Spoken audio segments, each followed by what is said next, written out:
Snapdragon 845 för under 5000 kronor, vi kör! Ja, hej och välkomna till Inet, det är jag som är Johan och idag står jag här med Asus Zenfone 5 som har release idag. Denna kommer snart kompletteras med en Zenfone 5Z som är den billigaste Android-telefonen med Snapdragon 845. 845 är en flaggskeppsprocessor med en himla massa kraft och det har till och med läckt ut några tester som påvisar att det kanske kan vara den snabbaste Android-mobilen. Men det får vi se sen när release har varit och vi har sett lite fler recensioner och sånt. Den billigare modellen som vi har här, alltså vanliga 5an, har en Snapdragon 636, vilket är en 4-kärnig modell. Medan den andra 845an har en 8-kärnig. Denna har 4 GB minne medan 5Z som kommer snart har 6 GB. Båda modellerna har 64 GB lagring. De har samma utseende, samma skärm, samma kameror etc. Så det vi tänkte göra nu är att vi helt enkelt går igenom den, pratar lite om skärmen, bygget och sedan ska vi kika både på UI och kamera. Börjar vi med framsidan så har vi såklart Gorilla-glas. Vi har även en lilla högtalaren här för samtal och bredvid den så har vi vår selfie-kamera på 8 megapixlar. Kikar vi på högersidan så har vi vår powerknapp och volymkontroll. På vänstersidan så hittar vi luckan till SIM-kortet eller SIM-korten. Du kan välja att alltid ha ett extra SIM-kort eller ett micro-SD-kort upp till 2 TB. Kikar vi på undersidan så har vi längst till höger här våra högtalare. Det är stereohögtalare som har riktigt bra volym, låter väldigt bra, trevliga att lyssna på. Bredvid den så har vi vår USB-C, både för laddning som har fast charge som är väldigt effektiv och så självklart filöverföring. Och längst bort här har vi något konstigt hål som jag inte riktigt har förstått. Det stod i manualen att det var för hörlurar men jag vet inte hur jag ska koppla ihop dem. Det är för gamla sån här 3,5. Ja, okej. Vänta, vad är det för något? Ja, okej. Skämt åsido, väldigt trevligt att vi har en 3,5 mm så att vi slipper hålla fickorna fulla med adaptrar för att spara utrymme. Baksidan är klädd i Gorilla-glas och ger, som ni kanske ser på kameran, ett väldigt fint intryck. Men tyvärr är det inte lika praktiskt som det är vackert med Gorilla-glas. Det är ju en fingeravtrycksläsare i sig. Men det är väldigt modernt och ger ett väldigt stilfullt intryck. Och här på baksidan har vi också 2 kameror. Vi har en huvudkamera som är en Sony IMX363, vilket är en väldigt bra sensor. Vi har även en vidvinkelskamera vi kan byta till enkelt, vilket vi kommer visa senare. Och så har vi ju blixten eller ficklampan här underst. Sedan så har vi också en fingeravtrycksläsare av modern standard. Med andra ord väldigt rapp och fin. Och nu kan vi passa på att prata om skärmen. Det är en 6,2 tums IPS-skärm. Den har 550 nits och 100% DCI P3, vilket innebär att vi har både bra ljusstyrka och väldigt bra färger. Skärmen täcker hela 90% av fronten, vilket ger väldigt schysst intryck och gör också att vi inte har några fysiska knappar här nere utan allt är touch. Och så har vi fått den här lilla moderna, de här 2 flärparna eller vad man ska kalla dem, som går upp här. Och i många appar så har man löst det på ett snyggt sätt att man som till exempel i Chrome här gör den svart så att det bara ser ut som en funktionsbar och inte att skärmen fortsätter så att man fortfarande får ett normalt fönster. Skärmen har bildförhållandet 19:9 och har upplösningen 2246 x 1080.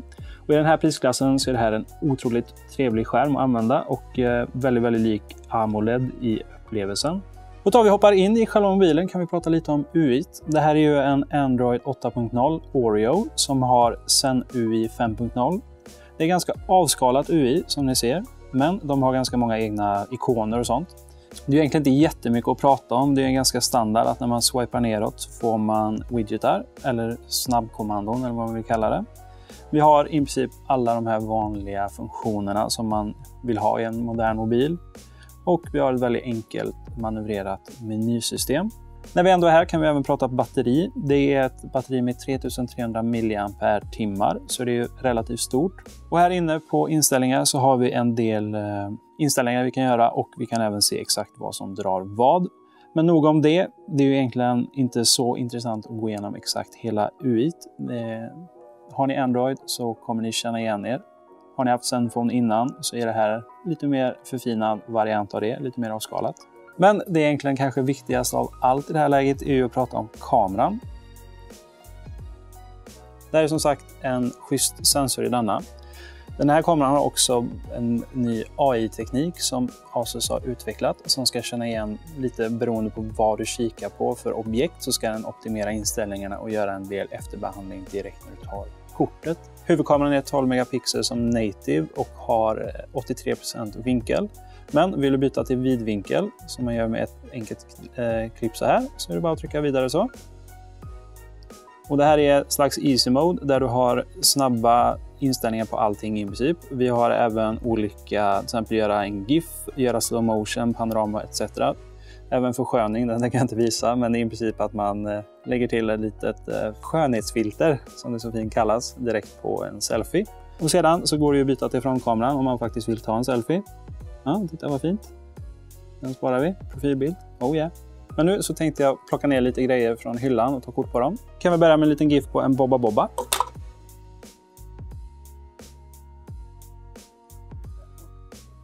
Ja, kanske blir kul.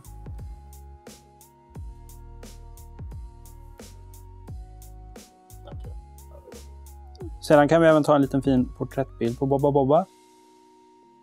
Eller ta en liten samlingsbild med Bobba Bobba och hans vänner. Kameran har ju också ansiktsigenkänning, men verkar inte funka på våra små figurer. Jag ska testa om den funkar på en människa. Ja, där kom den. Just själva AI-grejen är lite svårt att uttala sig om, för jag har inte hunnit testa den så pass länge. Det här är ju ett helt brand nytt sample. Men det har funkat väldigt bra hittills, den automatiska inställningen. Men det finns även en Pro-inställning man kan göra. Så man trycker bara på Pro här. Så får man dels vilken vinkel man har så att man kan hålla kameran rak. Och sedan får man full tillgång till att leka med i princip alla inställningar med ISO och så vidare. Vi testar att gå upp på taket och ta några bilder också. Så vi kan ta och klippa in dem så får ni se hur det ser ut i dagsljus när man tar vitvinkliga panoramabilder och så vidare.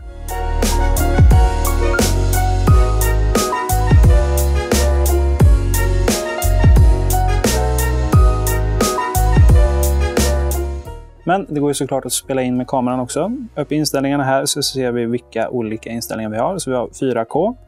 Så har vi till exempel Full HD 60 fps, 120 fps om man vill köra lite mer slow-mo. Men om vi testar då med 4K ska vi bara se hur det blir att filma de här små krabaterna.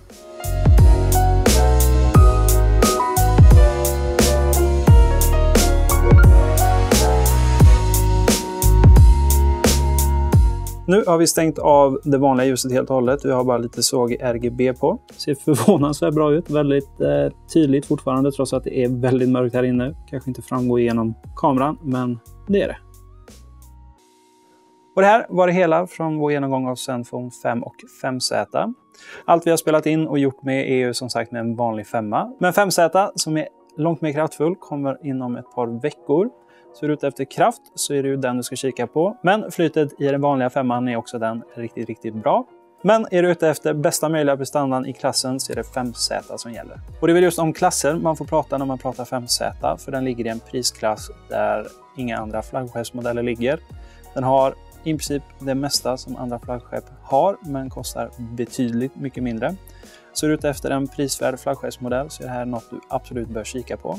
Den har en skön kamera, den har ett avskalat och trevligt UI. Och i övrigt en modern smartphone med väldigt bra byggkvalitet, en schysst skärm och allt du behöver helt enkelt. Jag är Johan på Inet. Det här är Asus nya Zenfone 5 och alldeles strax kommer 5Z. Men innan vi lämnar det så vill jag bara nämna att vi kör en liten skön förbokningsaktivitet med 5Z. Förbokar du 5Z så kan du vara med och tävla om en liten ganska sinnessjukt coolt pris.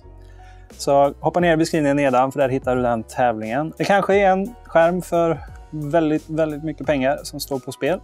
Kanske, vet inte, får se. Och när du gjort det så får du gärna gilla den här videon, följa oss på sociala medier så att du kan se nästa video med mig. För varför skulle du inte vilja det? Jag är Johan på Inet. Vi ses förhoppningsvis i nästa video. Hej då!